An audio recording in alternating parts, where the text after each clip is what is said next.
15 ఏళ్లలోపు పిల్లలకు సోషల్ మీడియాపై పూర్తిగా నిషేధం విధిస్తున్నట్లు ఈ యొక్క అమలు తెచ్చేటటువంటి అవకాశం కనిపిస్తుంది. ఇది ఒక నిర్ణయం అనేది తీసుకోవడం జరిగింది. ఇక్కడ మన విషయంలోకి వెళ్తే ఫ్రాన్స్‌లో 15 ఏళ్లలో పిల్లలకు సోషల్ మీడియా నిషేధంపై చర్యలు తీసుకోబోతున్నారు. ఫ్రాన్స్ అధ్యక్షుడు మేక్రాన్ కీలక ప్రకటన చేశారు. 15 ఏళ్లలోపు పిల్లలకు సోషల్ మీడియా వాడకంపై నిషేధానికి ప్రణాళిక వేయడం జరుగుతుంది. పిల్లలపై మాధ్యమాల దుష్ప్రభావాన్ని తగ్గించడమే లక్ష్యంగా ఇక్కడ మనకు కనిపిస్తుంది. యూరోపియన్ యూనియన్ చర్యలపై కొంతకాలం గమనించి తూర్పు ఫ్రాన్స్లో జరిగిన దారుణ ఘటన నేపథ్యంలో చర్యలు వేగవంతం చేస్తున్నారు.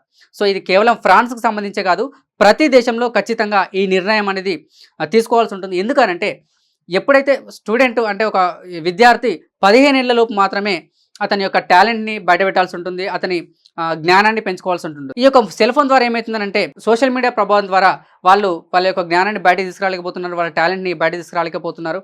సో దుష్ప్రభావాలకు గురవుతున్నారు.